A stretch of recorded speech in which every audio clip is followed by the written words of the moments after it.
네, 오늘 이렇게 초대해 주셔서 정말 감사합니다. 저는 2000년부터 녹색연합이라는 환경단체에서 활동을 시작했습니다. 그때 제가 맡았던 일들은 미군기지 환경오염 실태를 조사하는 일, 그리고 사육곰, 우리가 사육곰을 기르면서 웅담을 채취하는 것들에 대한 문제제기, 그런 활동을 하다가 2004년에 그 시기를 즈음으로 해서 부안 핵폐기장 문제를 접하게 됩니다. 그리고 에너지 활동을 하라는 이 녹색연합의 이제 이 개편에 따라서 에너지 활동을 하기 시작했는데요. 부안의 핵폐기장 문제를 보면서 핵발전소가 대안이 될 수 없다면 우리는 어떤 방식으로 바뀌어야 될까?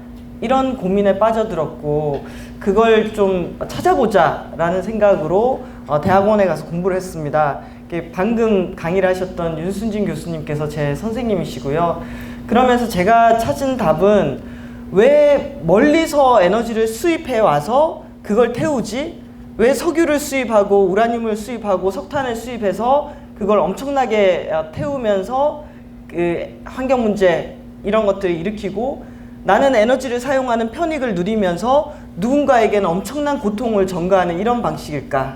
이런 방식 말고 지역 시스템으로 가자.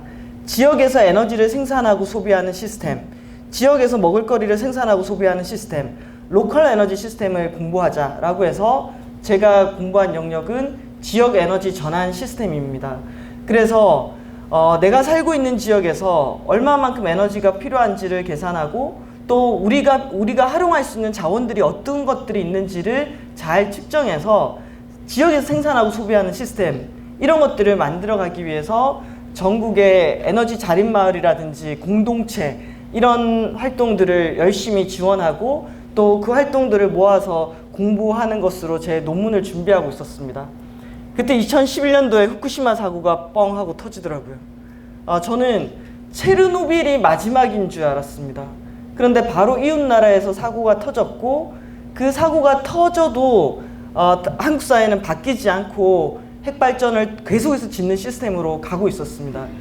이거는 그냥 작은 에너지 자립마을 만들기 위해서 집중할 때가 아니다라는 생각이 들었고, 그때 만들기 시작한 게 녹색당을 만드는 일을 끼어들었고, 아까 말씀하셨던 것처럼 정치를 어떻게 하는가가 에너지 시스템을 바꾸는데도 중요하다라는 이런 생각이 들어서, 이제 한편으로는 녹색당을 열심히 하는 일, 또 한편으로는 그때 당시에 당선되셨던 박원순 시장님께 서울은 엄청나게 에너지를 소비하는 도시입니다.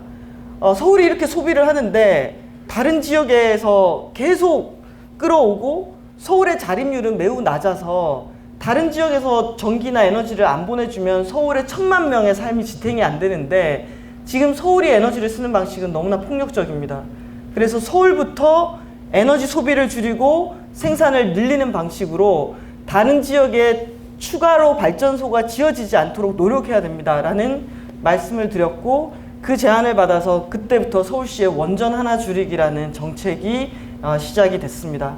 그래서 지난 한 8년 동안 한편으로는 정책을 어떻게 바꿀지, 또 한편으로는 서울시의 에너지 정책을 어떻게 바꿀지, 이런 노력들을 저도 열심히 해왔습니다. 해오다가 또 한 번에 제 삶에서 좀 바뀌게 되게 된 큰 계기가, 현 정부가 들어서고 난 다음에 이 현 문재인 대통령께서는 더 이상 신규 핵발전소는 짓지 않는다. 그리고 신규로 석탄발전소도 짓지 않는다.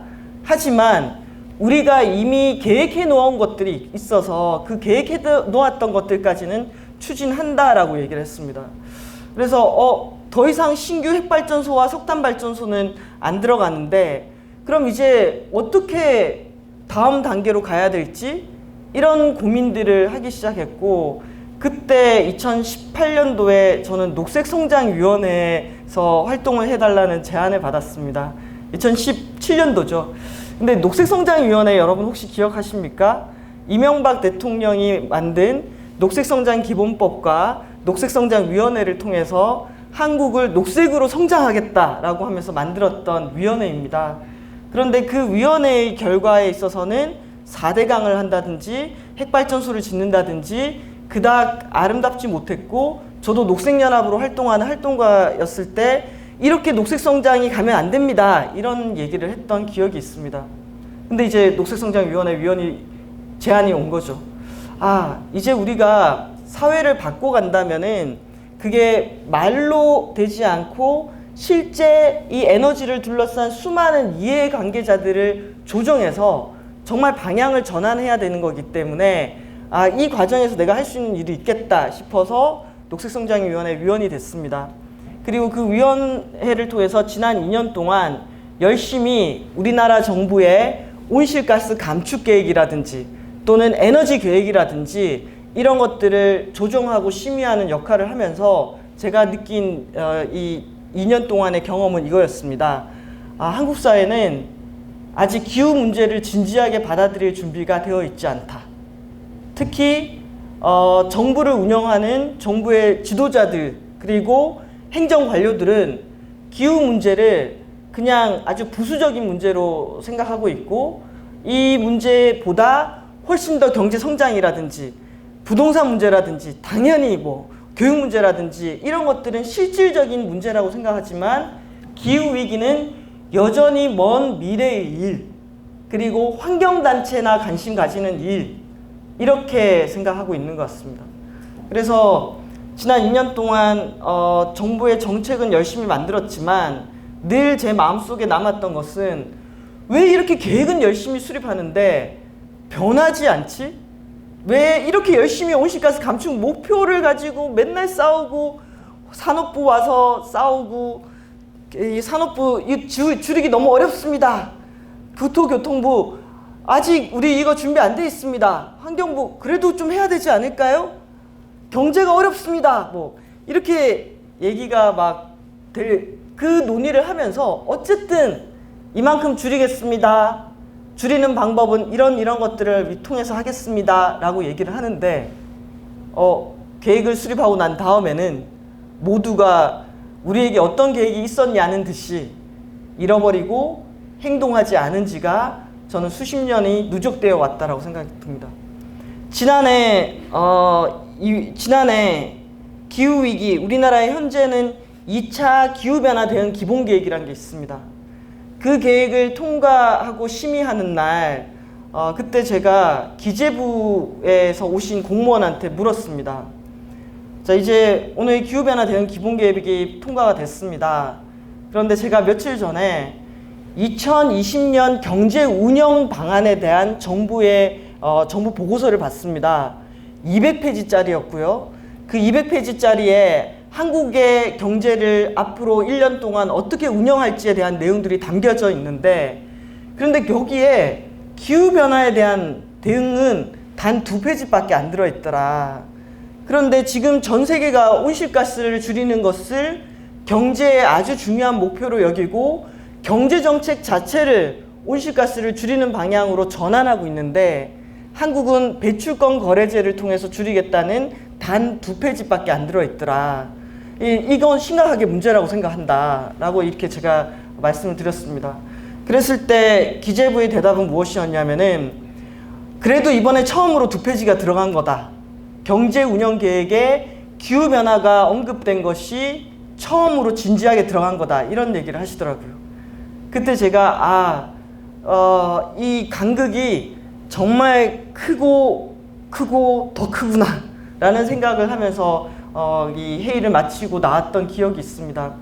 그러면서 그때 지난해 저는 그린 뉴딜이라는 것들을 살펴보기 시작했고, 한국 사회에서는 그린 뉴딜이 전혀 논의되고 있지 않은데 왜 미국과 유럽에서는 그린 뉴딜이라는 것을 이렇게 적극적으로 얘기하고 논의하고 있을까, 이런 고민들이 들었고 그 내용들을 막 파기 시작했습니다. 제가 지난해 그린 뉴딜에 관한 내용들을 보면서 느꼈던 핵심 내용은 이거였습니다. 첫 번째, 기후위기가 너무 속도가 빠르게 진행되고 있기 때문에 온실가스를 빠르게 줄여야 되는데, 그건 지금까지 우리가 세워놓은 계획만으로는 절대 안 된다. 정말 전 사회 사람들과 우리 사회가 갖고 있는 모든 자원을 총동원해서 온실가스를 줄이는 방식으로 사회를 대전환해야 된다. 그런데 우리는 이미 화석에너지나 에너지를 많이 쓰는 시스템에 아주 깊숙이 들어가 있기 때문에 이것을 바꾸기란 정말 쉽지 않은 일이고, 그럼에도 불구하고 이 일을 하도록 사람들을 설득하고 마음을 모아내야 하는 일이다라는 게 하나였고요.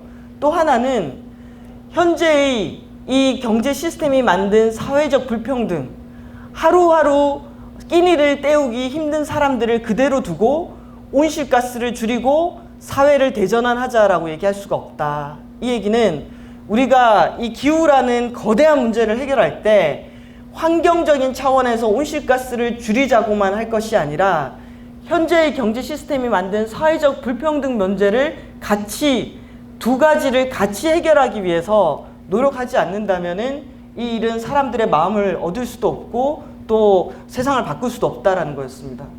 그래서 우리가 기후위기 시대에 뭔가를 해야겠다라고 마음을 먹고 그 뭔가를 하는 방식을 그린 뉴딜이라고 표현을 한다면은 그 그린 뉴딜 안에는 온실가스를 줄이는 기후위기 대응과 사회적 불평등 문제를 해결하는 사회적 대전환, 이 두 가지를 목표로 우리 사회를 완전히 바꾸는 건데요. 이 바꿀 때도 두 가지가 동시에 필요합니다. 하나는 우리가 해서는 안 되는 일에 대해서는 명확한 입장을 가지는 것, 그리고 빨리 방향을 갖고 가야 되는 것에 대해서는 집중해서 자원을 투입하는 거라는 생각이 듭니다. 오늘 하루도 77억 명이 지구에서 많은 경제 활동을 했을 겁니다. 출근해서 일을 하기도 했을 거고요. 이동도 했을 거고요. 그렇게 77억 명이 오늘 하루를 열심히 산 대가는 대기 중에 온실가스 농도를 집중해서 기후위기를 더 심화시킨 방향으로 만들었습니다. 그러면 이제 사람들이 먹고 사는 방식을 바꿔줘야 됩니다. 사람들이 먹고 사는 방식이 자연을 보호하는 일, 누군가를 돌보는 일, 온실가스를 줄이는 일, 재생가능 에너지로 전환하는 일. 그래서 우리 하루를 열심히 보낸 대가가 지구를 파괴하는 방식으로 작동하지 않도록 방향을 전환해 줘야겠죠. 그러려면은 과감하게 하지 않아야 될 것들, 예를 들면 지금 우리 정부가 갖고 있는 국토종합개발계획에는 여전히 수많은 도로 건설 계획이라든지 인프라 건설 계획이 있습니다. 그리고 아직도 공항을 5개나 더 지을 공항 건설 계획을 갖고 있습니다. 자, 우리는 코로나를 경험하고 있고 기후위기를 경험하고 있는 상황에서 계속해서 그런 파괴적인 인프라를 건설하는데 돈을 쓰면서 그린 뉴딜 합니다. 태양광 풍력 늘릴게요 라고 하는 것은 문제의 문제를 저는 오히려 더하는 거라고 생각을 합니다. 그래서 멈춰야 될 것들에 대해서 과감하게 멈추고 가야 할 방향에 대해서 과감하게 자원을 투입해서 세상의 시스템을 바꾸는 것, 그게 그린 뉴딜이라고 저는 생각을 하는데요. 지난해 그린 뉴딜에 관한 자료나 내용들을 막 쓰면서 기후위기를 위해서 뭔가 우리가 걱정만 할 게 아니라 집회도 하고 경제도 바꾸고 대안을 만들어야 됩니다 이렇게 얘기했을 때 그닥 크게 반향을 못 얻었는데요. 5월 12일 날 대통령께서 코로나 국면에 경기 부양이 필요하고 경기 부양의 하나의 방식으로 디지털 뉴딜과 그린 뉴딜을 같이 고려해야 된다라고 말씀하셨습니다. 그때부터 그린 뉴딜에 대한 관심들이 막 쏟아지기 시작했죠. 지금 뉴스나 이런 데 많이 나와 있습니다. 그런데 방금 제가 말씀드린 것은 제가 생각하는 그린 뉴딜의 방향입니다. 아직 저는 우리 사회에 그린 뉴딜이라는 단어는 동동 떠다니는데 이 그린 뉴딜이 뭔지, 그린 뉴딜을 통해서 우리 사회를 뭐로 만들어 갈지 여기에 대한 논의는 충분하게 진행되고 있지 않다고 생각합니다. 정부도 아직 정의를 못하고 있습니다. 그래서 제가 정부의 입장문을 쭉 읽어봤더니 이렇더라고요. 그린 뉴딜이 뭡니까? 저탄소 녹색 성장하고는 다릅니다. 그린 뉴딜이 뭡니까? 토건 사업은 하지 않겠습니다. 그린 뉴딜이 뭡니까? 7월 중순에 발표하겠습니다. 자, 이 얘기는 아직 정부도 뭔가 코로나 이후에 뭔가 해야 되겠다고 생각했기 때문에 그린 뉴딜이라는 걸 던졌지만 아직 그린 뉴딜의 개념, 무엇을 위해서 어떻게 가겠다라는 방향은 정해지지 않은 것 같습니다. 그래서 저는 이번에야말로 뭔가를 통해서 기후위기 비상사태를 선언하고, 비상사태라고 한다면은 비상하게 움직여야 되는 거 아닐까요?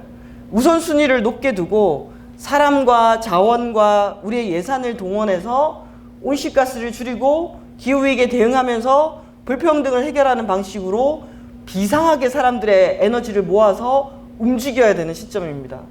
그래서 저는 이제 우리가 스타트 라인, 뭔가 기후위기를 대응하기 위해서 행동하기 위한 출발선에 서 있는 기분입니다. 이제 달리겠죠. 문제는 어떤 방향으로 무엇을 지향하며 어떻게 달리는가. 이 숙제가 우리한테 저는 던져졌다고 생각합니다. 근데 요즘에 그린 뉴딜 논의를 보면 우려도 됩니다. 어떤 우려가 되냐면, 녹색 산업, 온실가스 줄이는 것과 같은 모든 사업 아이템을 다 발굴해서 그걸 그린 뉴딜이라는 한 바구니 안에 담는 겁니다. 정책 아이템들의 조합이죠. 저는 우리 사회를 크게 바꿔야 되기 때문에 녹색이라고 생각할 만한 사업들을 몇 개를 열심히 한다고 해서 그게 우리의 방향 전환이랑 연결된다고 생각하지 않습니다. 그래서 우리가 기후위기 비상선언을 하고 우리 사회를 어떤 방식으로 크게 바꿀 것인가, 이 질문에 이제 답해야 되는 아주 중요한 시점에 와 있다, 이 얘기를 드리고 싶고요. 준비한 내용을 토대로 좀 말씀드리자면은, 이제 각자 도생은 안 되는 상황으로 왔다. 각자가 자기 배를 만들어서 탈출할 수 있는 상황이 아니다. 같은 배를 타고 있고 이 배를 같이 움직여야 된다라는 말씀을 드리고 싶습니다. 코로나 사망자가 50만 명을 넘어섰습니다. 50만 명의 생명이 감염병으로 사라졌는데요.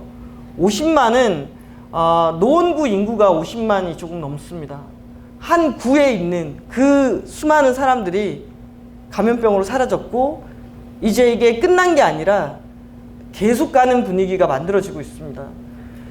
코로나는 세상을 멈추게 만들었고, 그 속에서 우리의 경제도 멈추면서 항공산업이라든지 여행산업이라든지 문화예술에 종사하는 사람들이라든지 비정규직, 특수노동자, 이런 분들은 생계가, 뭔가 먹고 살 수 있는 수단이 감염병으로 하루아침에 끊겼습니다. 이건 엄청난 충격입니다. 그래서 코로나는 온실가스는 줄일 수 있을지 모르겠지만 불평등은 더 심화시켰습니다. 이건 우리가 준비되지 않은 상황에, 어떤 위기 상황에 놓였을 때 가난하고 힘든 사람들에게 더 가혹해지는 상황을 의미하거든요. 그래서 우리는 뭔가 준비가 필요합니다. 왜냐? 코로나와 경제 위기 다음에는 더 큰 기후 위기가 닥치고 있으니까요. 호주 산불로 시작했습니다. 10억 마리의 야생동물과 수많은 사람이 생명을 잃었습니다. 산불이 끝날 것 같지 않게 2-3개월이 계속됐습니다.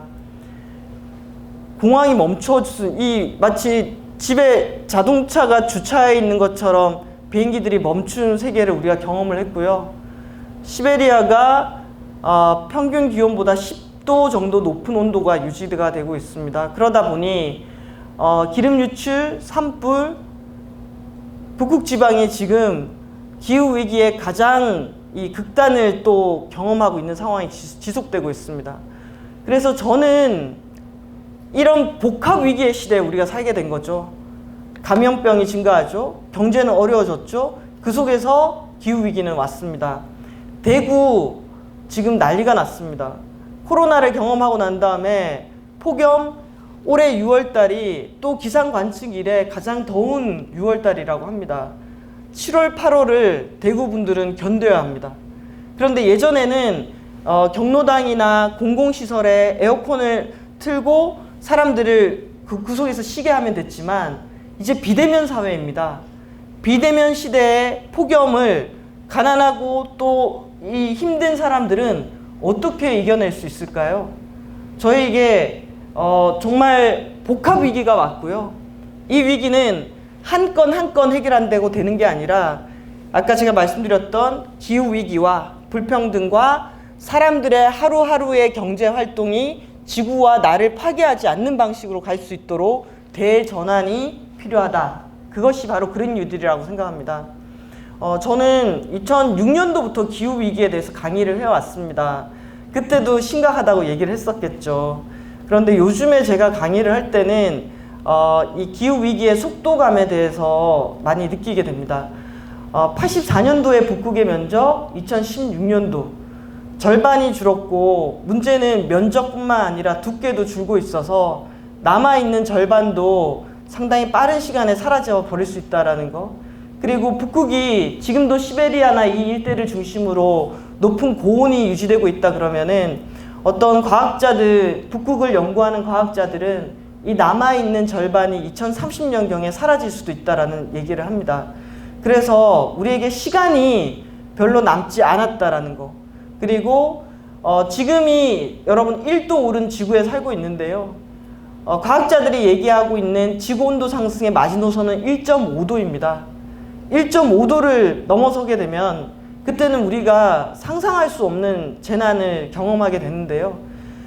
제발 이 지구의 평균 온도가 1.5도 이상 올라가지 않도록 우리는 온실가스를 많이 줄여야 되는 상황인데, 그 보고서를 보면서 저는 그 생각이 들더라고요. 1.5도가 마지노선이라면은 우리가 정말 아무런 정신을 못 차리고 온실가스 못 줄였을 때 1.5도에 도달하는 순간은 언제쯤이 될까 궁금했습니다. 근데 표에 이렇게 나오더라고요. 2017년도에 우리가 1도를 넘어섰고요. 이대로 쭉 가게 되면은 2040년경에 마지노선이라고 할 수 있는 1.5도를 넘어선다고요. 그러면 우리에게 20년이 남은 걸까요? 20년? 20년 안 남았습니다. 왜냐하면 우리가 배출한 온실가스가 온난화 효과를 일으켜서 온도 1.5도에 도달하는 게 2040년인 거고요. 지금 속도대로 아까 교수님께서 얘기하셨던 탄소 예산, 1.5도에 도달하기 위해서 남아있는 탄소량, 요거는 7년 4개월, 이 속도대로 7년 4개월을 우리가 매일매일을 보낸다면은 그 1.5도에 대한 탄소 예산은 7년 4개월이면 다 배출이 됩니다. 그러다 보니 우리에게 남은 시간은 이제 7년에서 8년 남짓입니다. 조천호 박사님, 파란 하늘 빨간 지구를 쓰신 기상학자 조천호 박사님 지난 월요일 날 만났습니다. 만나서 저희는 이런 얘기를 했습니다. 박사님, 요즘 시베리아가 그치, 거기가 다른 지역에 비해서 이 2배에서 3배 정도 온도 상승이 빠르게 나타나는 지역인데 정말 속도가 놀랍다. 그리고 가끔 본인은 이런 생각을 하신대요. 시간은 훌쩍 뛰어넘어서 2030년이 된 거예요. 지금 2030년이라고 생각을 해봐요. 근데 우리가 남은 10년을 제대로 못 보내서 탄소 예산을 다 써버린 2030년이 됐을 때, 그때 우리 사회가 괜찮은 사회일까? 좋은 사회일까? 사람들은 행복하고 편안하게 살 수 있을까? 뭔가 해볼 수 있다라는 남아있는 희망이 없어진 2030년대를 맞고 싶지 않다라는 이런 얘기를 저희는 나눴습니다. 그러면 우리가 생각하는 조천호 박사님과 제가 그리고 또 몇 명이 모여가지고 그래서 우리 뭐 하죠? 라고 했던 이 내용들이 사람들에게 어떻게 다가갈 수 있을까? 이런 고민들을 하면서 지내고 있습니다. 그랬을 때 조천호 박사님 항상 그래도 해야 되고 할 수 있다 라는 이런 얘기를 하시는데요. 왜? 집중하면 못할 게 뭐가 있냐? 오른쪽의 그래프는 1.5도에서 안정화시키기 위해서는 우리가 이렇게 전 세계에 배출하던 온실가스를 얼마만큼 떨어뜨려야 하는지를 보여주는 온실가스 감축의 방향입니다. 2050년 넷제로라 하면 거의 온실가스를 배출하지 않는 지구를 만들어야 합니다. 이 얘기는 석유나 석탄이 땅에 묻어져 있어도 그걸 꺼내서 태우면 안 된다라는 걸 의미하고, 또 2050년에 거의 배출하지 않는 지구를 만들기 위해서는 앞으로 10년 안에는 지금 배출하는 양의 절반을 줄여야 합니다. 여러분 상상이 가십니까? 지금 배출하는 양의 절반을 10년 안에 줄여야 되고 2050년에는 거의 배출하지 않는 삶을 만들어야 됩니다. 근데 오늘 하루도 우리가 무지 배출했을 거 아닙니까? 그래서 이건 그냥 하던 평소대로 방식으로 안 되기 때문에 뭔가 필요한 겁니다. 저는 이 사진을 지난해 보도자료로 보고 이렇게 뉴스에서 보고 뭔가 뒤통수를 하나 맞은 듯한 느낌이었습니다. 이 그래프에 나오는 자료들은 2018년도에 전 세계 과학자들이 모여서 만든 1.5도 특별 보고서였고요. 이게 2018년도 10월 달에 한국에서 발표가 됐습니다. 인천 송도에서 발표가 됐었고, 그 보고서가 나오고 그 보고서에 나온 내용들을 정말 가슴으로 머리로 읽은 사람들은 지난해 이런 행동을 하기 시작했습니다. 멸종에 저항하라. 영국에서 사람들이 자연사 박물관을 점거하고 이 기후위기를 그대로 두는 것은 우리가 멸종으로 가게 된다. 그래서 이 문제 해결해야 된다라는 얘기들을 하기 시작했고, 동시에 전 세계는 점점 더 불평등해졌습니다. 전 깜짝 놀랐습니다. 옥스팜 보고서를 봤더니 8명의 전 세계 억만장자가 전 세계 36억 개 사람들이 갖고 있는 부만큼을 소유하고 있다는 거예요. 8명이 전 세계 인구의 절반의 부를 소유하고 있어요. 얼마나 불평등한 사회, 지구에 우리가 살고 있는 걸까요? 그래서 이 온실가스 줄이고 절대절명에 우리의 화석 에너지를 안 쓰는 이 상황은 매우 중요한데, 동시에 이런 문제들, 농민의 문제들, 노동자의 문제들, 하루하루 먹고 살아야 하는 사람들 문제들, 세금이 올라가면 괴로워하는 사람들, 그걸 낼 수 없는 사람들, 이런 사람들에게 탄소세, 육류세, 비행세 이런 것들이 매우 폭력적으로 느낄 수도 있다라는 생각이 들었습니다. 그럼 이분들을 위한 안전장치는 뭐죠? 우리는 기후위기를 해결하면서 동시에 우리 지금도 바로 옆에서 기후위기가 아니더라도 경제적 빈곤 때문에 힘들어하는 사람들을 위해서 함께 살자고 할 만한 시스템을 갖추고 있을까요? 이거 우리에게 던져진 저는 아주 큰 질문이라고 생각하고요. 그래서 또 그린 뉴딜이 필요합니다. 뉴딜이 루즈벨트 대통령 때 그 뉴딜로 생각을 많이 하시는 것 같은데, 맞습니다. 국가가 역할을 하는 겁니다. 정부가 역할을 하는 거고 공공의 역할이 중요해지는 겁니다. 그런데 이때 예산을 들여서 테네시강 개발 사업만 한 것이 아니라 그때 당시에 와그너법 같은 것들을 통해서 노동자들의 기본권을 보장하고 최저임금제도 도입하고 노동자들의 협상력을 강화하면서 고용보험과 연금, 사회안정망을 만들었습니다. 저는 우리가 기후위기에 대응한다라고 하면서 이 두 가지를 같이 가는 전략이 필요하고요. 지난해 미국에서는 선라이즈 무브먼트라는 청년들이 그린 뉴딜을 요구했습니다. 청년들이 요구하는 그린 뉴딜은 이런 겁니다. 10년 안에 미국을 100% 청정에너지, 재생가능 에너지 사회로 만들고 모두에게 일자리를 보장하고 이렇게 전환하는 과정에서 노동자나 공동체가 타격 입지 않도록 보호해달라라는 게 그린 뉴딜이었습니다. 그리고 이렇게 간절하게 외치는 목소리에는 미국의 정치인들 더 이상 화석에너지 기업들로부터 로비 받고 선거 자금 받지 마라. 우리 그렇게 받는 기업들 보이콧하겠다. 그 정치인들 보이콧하겠다. 그리고 그린 뉴딜 얘기하는 정치인들 뽑겠다라는 게 선라이즈 무브먼트의 핵심적인 활동이었습니다. 그리고 지난해 미국에서는 그린 뉴딜, 그리고 EU에서는 그린 딜이 이렇게 논의가 됐습니다. 저 표를 한번 보시죠.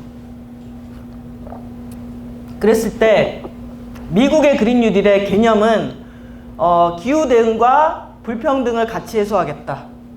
그리고 2050년에 넷제로를 달성하겠다.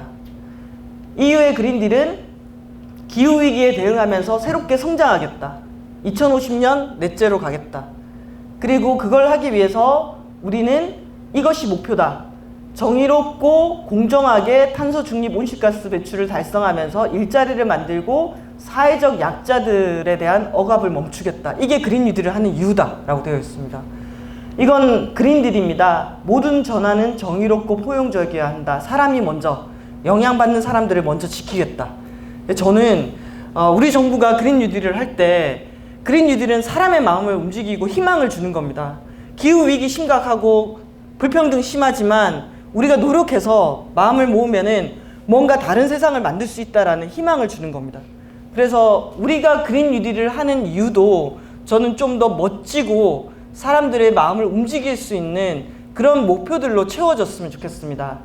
그리고 내용들을 보면 인프라, 에너지, 건물 바꾸는 거, 수송, 농업, 생태계 보호, 우리가 그린 뉴딜 하면 화석 에너지만 없애는 걸 생각하는데요. 그게 아니라 화석 에너지에 기반한 사회 모든 시스템을 바꾸는 겁니다. 그렇기 때문에 그린 뉴딜의 영역은 에너지, 농업, 그리고 건물, 수송, 자연 생태계, 폐기물 관리 이런 것들을 다 포괄하고 있고요. 동시에 돈을 어떻게 쓰는가가 중요합니다. 돈을 그린 뉴딜의 미국은 10년 동안 2,000조, 약 200조를 쓰는 거고요. EU의 그린딜도 10년 동안 1,354조, 약 140조 정도를 연간 쓰는 겁니다. 이 얘기는 정말 예산을 투입하고 돈을 써서 사회가 바뀌도록 하는 데에 집중하겠다라는 것을 의미합니다. 그래서 저는 그린 뉴딜이 우산 같은 거라고 생각합니다. 온실가스 넷제로를 목표로, 지속 가능한 사회를 목표로 온실가스를 줄이면서 노동과 환경, 안전, 정의로운 전환을 표방하고 예산만 투입하는 게 아니라 제도도 개선하고 뿐만 아니라 에너지부터 시작해서 모든 영역을 전환하는 일, 이런 것들이 필요하다고 생각합니다. 그런데 미국의 그린 뉴딜은 오히려 불평등에 대한 저항, 불평등 문제를 해결하기 위한 사회운동 이런 것들이 강하다면은 제가 유럽의 그린딜에서 받은 거는 온실가스 줄이는 것을 국제 표준으로 만들겠다라는 뜻이 좀 강하게 들어가 있는 것 같습니다. 예를 들면 탄소 국경세 같은 개념이 도입되고 있습니다. 이건 뭐냐면은 유럽인 온실가스를 줄이면서 이 물건을 만들었습니다. 한국이 똑같은 물건을 만들었는데 우리는 온실가스를 열심히 줄이지 않기 때문에 이 물건을 만들 때 석탄 발전소로 전기를 생산해서 썼을 겁니다. 그렇게 되면은 EU가 만든 물건과 한국이 만든 물건이 비슷해 보이지만 이 물건에 내재되어 있는 탄소 함량이 다릅니다. 그래서 EU는 한국에서 물건이 수입될 때 이 물건에 내재되어 있는 탄소를 계산해서 거기에다가 세금을 붙이겠다라는 게 탄소 국경세입니다. 벌써 논의에 들어가고 있습니다. 그래서 EU는 이런 거죠. 우리는 온실가스 열심히 지키는데 다른 나라 안 지켜. 그럼 우리가 열심히 지키는 것에 대해서 뭔가 보상을 받아야겠는걸? 자, 이걸 경제 시스템으로 만들자라는 게 EU의 그린딜에 저는 들어가 있는 정신이라고 생각합니다. 그래서 이 방향으로 집중되는 것이 맞는지에 대한 고민도 사실은 듭니다. 동시에 석탄에 대한 투자가 빠지고 있습니다. 그리고 아리백처럼 이 물건을 만들 때 어떤 에너지로 만들었는지를 묻고 있는 경제가 등장했습니다. 그래서 저는 이제 기후 문제가 환경 문제를 넘어서서 경제 시스템 안에 들어오고 있습니다. 이 물건 만들 때 탄소가 얼마만큼 내재되어 있는지, 이 물건 만들 때 어떤 에너지로 만들었는지 이런 것들을 묻기 시작하는 경제가 되어 있고 자동차, 석유로 달리는 자동차를 생산 판매 금지하는 이런 제도들도 만들어지고 있습니다. 그 속에서 저는 묻고 싶습니다. 한국 사회 준비 어떻게 되어 있냐고. 저는 이 그림이 상당히 인상적이었습니다. 너를 위해서 돈을 많이 벌었어 얘야 이랬더니 산소 마스크 쓰고 있잖아요. 근데 지금 제가 앞에서 여러분을 보면 여러분 마스크 다 쓰고 있습니다. 저도 마스크 한 2달 쓰면 끝날 줄 알았습니다. 지금 저희 한 4개월째 쓰고 있는데요. 이러다가는 1년 내내 마스크를 쓰는 세상이 맞는지도 모르겠다라는 걱정도 듭니다. 그랬을 때 우리나라 에너지 소비 세계 9위, 석유 8위, 이산화탄소 배출 세계 7위, 석탄 소비 세계 4위, 석탄 해외 투자 세계 3위입니다. 정말 그냥 다른 나라를 비난할 게 아니라 우리 스스로가 엄청나게 화석 에너지에 기반한 경제를 갖고 있다는 거. 우리나라의 에너지 전환 태세 115개국 중에서 48위이고 OECD 국가 중에 32개 국가 중에 31번째입니다. 아무런 준비가 저는 안 되어 있다라고 생각을 합니다. 우리가 법이 없는 게 아닙니다. 제가 말씀드렸던 것처럼 우리 법 많습니다. 심지어 저도 이 법 만드는데 엄청나게 참여했습니다. 그런데 우리 정부 스스로도 이렇게 평가합니다. 체계적인 이행 점검 수단이 없어서 정책 효과가 발생하지 않는다. 이 얘기는 이행하지 않았고 평가하지 않은 게 우리의 현실이다라는 겁니다. 7억 톤을 넘어섰고요.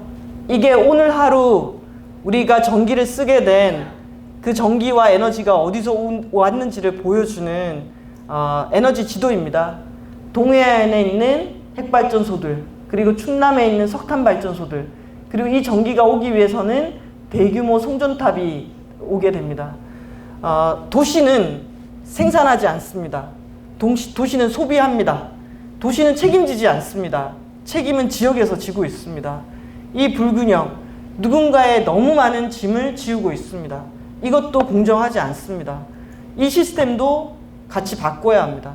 에너지를 쓴다면 그 에너지에 대한 책임과 그 에너지를 어떻게 만들어 갈 것인가에 대해서 같이 노력하는 생각, 마음, 이런 것들을 회복하는 것이 저는 중요하다고 생각하고요. 이 그림도 저는 인상적이었습니다. 지난해 툰베리를 포함해서 청소년들이 엄청나게 기후 시위를 했을 때 호주 총리가 애들은 학교 가서 공부나 해 라고 했습니다. 그랬더니 이런 그림들, 우리는 당신보다 훨씬 더 오랫동안 기후 위기가 닥친 지구에서 살아갈 사람들이 우리다고, 우리는 간절한데 당신은 간절한 것 같지 않다고, 우리는 권한이 없는데 당신은 권한이 있는데 그 권한을 우리를 위해서 쓰지 않는다고. 저는 이런 수많은 질문들이 우리에게 던져져 있고, 오늘 질문이 빅퀘스천이지 않습니까? 이 질문에 우리 어떻게 답을 할까요? 대통령께서 그린 뉴딜 이야기를 5월 12일 날 하셨습니다. 대통령의 발언들을 열심히 찾아봤습니다. 그래서 조각을 맞춰보니 국제사회의 책임 있는 일원으로 기후위기에 대응하겠다, 새로운 시장과 산업, 일자리 만들겠다, 뭔가 키워드가 나왔습니다. 기후위기 대응하겠다, 새로운 일자리를 만들겠다, 그리고 위기를, 불평등을 줄이는 기회로 삼겠다. 대통령의 말씀으로는 제가 바꾸고 싶거나 그린 뉴딜에서 얘기하는 단어들이 들어가 있습니다. 그럼 이게 실제 정부가 얘기하는 그린 뉴딜에 어떻게 표현이 될 건지, 어떤 방향으로 담길 건지 저는 궁금합니다. 국회도 움직이고 있고요.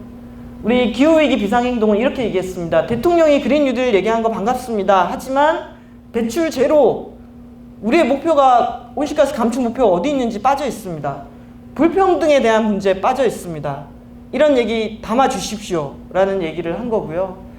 그런데 여전히 우려점이 있고, 제가 충격을 받았던 거는 바로 3일 전의 결정 때문이었습니다. 한국, 아까 우리가 해외 석탄 발전 투자 세계 3위 국가라고 했잖아요. 우리가 그린 뉴딜을 한다고 했는데 최근에 한전이 베트남과 인도네시아에 석탄 발전 투자하는 것을 계속하기로 이사회에 결정이 내려졌습니다. 그래서 워싱턴 포스트지에 이렇게 기사가 나왔습니다. 문재인 대통령님, 이게 한국의 그린 뉴딜의 개념인가요? 여전히 해외에 석탄 발전소를 투자하고 한국의 석탄 발전소를 지으면서 넷제로라든지 그린 뉴딜을 얘기하실 수 있는 건가요? 저는 우리가 상당히 많은 저항에 부딪히고 있게 될 거다. 이제야말로 정말 방향을 전환해야 된다라고 생각을 합니다. 그 속에서 제가 그리는 그린 뉴딜은 모든 부처, 그러니까 환경부의 일이 아니라 모든 부처의 그린 뉴딜이 주류화되어야 된다고 생각합니다. 그래서 기재부는 경제정책에 탈탄소가 담겨야 되고요. 교육부는 기후환경 지속가능 발전 교육을 의무화해야 합니다. 산업부, 환경부, 여성가족부도 그린 뉴딜을 통해서 성평등 사회를 어떻게 만들 거냐, 화석에너지가 빚어낸 이 시스템에서 이걸 어떻게 모두에게 공정한 일자리와 평등한 기회, 코로나19가 만든 이 불평등한 노동시장, 노동에 어떤 평등을 부여할 것이냐, 이런 것들. 그리고 고용노동부는 우리가 그린 뉴딜이라고 할 때 장밋빛으로 녹색 일자리 많이 늘어납니다, 이것만 얘기하면 안 되는 게, 석탄발전소, 내연기관 이런 데 문 닫아야 될지도 모릅니다. 그럼 어떻게 되죠? 일자리를 잃는 사람들이 있습니다. 일자리를 잃는 사람들에 대한 충분한 대책 없이 그냥 녹색으로만 가자고 얘기할 수 없습니다. 그렇기 때문에 저는 고용노동부는 정의로운 전환, 탈탄소 정책에 따른 고용 충격과 녹색 일자리 전환에 대해서 얘기해야 된다고 생각합니다. 그래서 이 얘기는 우리 모두가, 그리고 전 부처가, 그리고 공무원과 학자, 시민사회 운동가, 시민, 다양한 직장과 일을 하는 사람들, 다양한 연령층 모두가 이 그린 뉴딜에 있어서 각자의 역할과 방향을 설정하고 함께 움직이는 겁니다. 그린 뉴딜도 환경부의 그린 뉴딜이 아니라 모든 부처의 그린 뉴딜이 돼야 된다라는 거고요. 그래서 아까 말씀드렸던 저는 좌초 인프라, 좌초 산업 이런 얘기를 쓰는데, 좌초 인프라는 잘 작동할 줄 알고 공항도 짓고 고속도로로 닦았는데 수요가 줄고 비행기 다닐 이유가 없으면서 그 인프라가 거의 쓸모없이 되는 게 좌초 인프라라고 저는 정의를 합니다.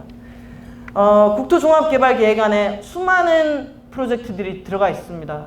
새만금, 김해, 제주2공항, 대구통합공항, 무안-광주통합공항, 공항 건설 계획만 해도 5-6개가 넘습니다. 자, 코로나 완전히 세상을 바꿨지 않습니까? 기후위기 우리에게 8년밖에 안 남았습니다. 이 상황에서 우리는 지금 열심히 5개의 공항을 짓고 있어야 될까요? 저는 멈춰야 할 때 멈추고 이 돈을 정말 사람들을 위해서 써야 된다고 생각합니다. 코로나 국면이 우리에게 뭘 일깨워줬습니까? 사람이 아프면 병원 가서 제대로 진료받을 수 있는 공공의료가 얼마나 중요한지, 공공의료진들이 얼마나 소중한지, 그리고 질병이 생기든 아프더라도 사회가 함께 책임질 수 있는 시스템을 위해서 이런 것들을 갖춰놓는 것들이 사회보장체계, 의료보험체계 얼마나 중요한지 그거 깨달았습니다. 그리고 우리가 집에서 시간을 많이 보내다 보니까 내가 적정하게 주거권을 보장받으면서 집에서 집을 안전하게 얻고 살 수 있다. 집이 얼마나 중요한지, 그리고 이동할 수 있는 권리, 그리고 이런 사회적인 위기가 오더라도 재난지원금이나 이런 것들을 통해서 생계를 이어갈 수 있는 방법들, 그리고 가까이에 공원이 있어서 또는 가까이에 친구가 있어서 위기에 대해서 함께 헤쳐갈 수 있는 연대, 이런 것들이 중요하잖아요. 저는 이제 토목에 쓸 예산을 사람을 위한 생활 인프라를 만드는 데 써야 된다고 생각을 합니다. 그래서 이번 그린 뉴딜에 들어가 있는 국토교통부의 건물을 바꾸는 거, 공공 건물들을 더 안전하고 폭염과 한파에 견디면서도 쾌적하게 만드는 거 중요하다고 생각합니다. 산업부 더 이상 석탄 발전소에 투자하면 안 되고요.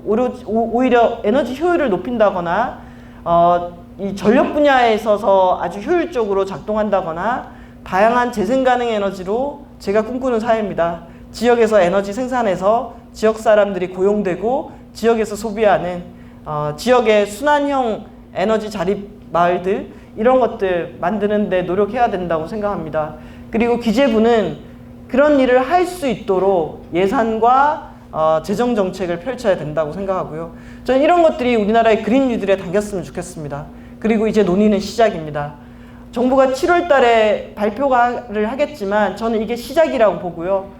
11월 달에 미국 대선에서 민주당이 당선되면 전 세계적으로 2050년 넷제로를 향한 산업 대전환에 저는 불이 붙을 거라고 생각합니다. 거기에 우리도 같이 가야 하고요. 그리고 12월까지 2050년에 한국의 온실가스 감축 목표가 무엇인지를 유엔에 제출해야 합니다. 저는 2050년 넷제로가 될 수 있도록 우리가 마음을 모아야 된다고 생각하고, 2021년도부터는 국회의 그린 뉴딜 입법이 진행이 되고 대통령 선거가 진행이 됩니다. 저는 다음 대선에서는 우리가 오늘 던지는 큰 질문들, 기후위기에 대응하고 비상사태를 선포하고 우리 사회를 바꾸기 위한 대계획들이 다음 대선에서 진지하게 논의되기를 바랍니다. 그런데 또 다음 대선은 대선과 지선이 같이 있습니다. 저는 코로나는 우리로 하여금 지역을 재발견하게 해줬다라고 생각합니다. 이동이 멈춘 곳에서 이제는 우리는 지역에서 놀고 먹고 움직이기 시작합니다. 그러면 이 지역이 얼마나 단단하고 안전한가에 따라서 사람들의 삶의 질이 달라집니다. 저는 지역을 재발견하고 지역을 아름답게 만들었으면 좋겠고, 거기에 그린 뉴딜의 내용들이 들어갔으면 좋겠습니다. 기후위기 비상선언한 지자체들이 늘고 있고 전 세계적으로 이런 곳들이 비상선언을 하고 있습니다. 비상선언은 정말 비상하다는 얘기입니다. 그래서 온실가스 목표를 정하고 조직과 예산과 인력을 동원하고 사람들을 교육하고 그렇게 해서 온실가스를 줄이는 겁니다. 지난해가 아니죠. 6월 달에 저도 깜짝 놀랐는데요. 우리나라에는 226개 기초지자체가 있습니다. 226개 기초지자체가 기후위기 비상선언을 했습니다. 놀라운 진전입니다. 이 지자체들을 설득해서 비상선언을 하려고 한 지자체당 30번의 전화를 걸어서 설득해 온 사람들이 있습니다. 전화하고. 그래서 한 150개 정도 넘어섰을 때는 그 지자체들한테 전화해서 150개가 선언을 했는데 혹시 빠지실 겁니까? 이렇게 하면서 설득해서 비상선언을 하게 했습니다. 자, 이제는 이 우리 구 지역에서 계시는 분들이 이 지자체 장들한테 찾아가면 된다고 생각합니다. 선언하셨잖아요. 선언하셨으면 행동해야죠. 지금 국회에는 약 40여 명의 국회의원들이 발의해서 국회의 기후비상선언에 관한 결의안이 올라가 있습니다. 저는 뭔가 이제 시작하는 것 같긴 합니다. 시작하는데 이 시작이 어디로 가느냐, 이거 매우 중요하다고 생각하고요. 이게 전 세계적으로 기후위기 비상선언에 선언한 기초지자체들 리스트가 들어가 있는데요. 제가 지난해까지 여기에 확인할 때 우리나라 지자체 한 군데도 없었거든요. 이번에 226개가 한꺼번에 들어갔습니다. 그래서 저희가 우리는 뭐 아니면 돈에 아무것도 하지 않거나 아니면 엄청 하거나, 그러면 어쩌면 이게 우리의 저력일 수도, 배터리가 나갔네요. 이게 우리의 저력일 수도 있겠다라는 생각이 들었습니다. 하면 정말 열심히 하잖아요. 예. 그래서 코로나 이후에 봤더니 공공보건의료 시스템이 얼마나 중요한지. 그런데 배송 물량이 너무 늘어나서 플라스틱 천국이 돼가고 있습니다. 자전거 이용도 많이 늘어나는데 대중교통을 기피하는 사람들도 늘어나고 있습니다. 동시에 공원과 녹지시설이 너무 중요해지고 있습니다.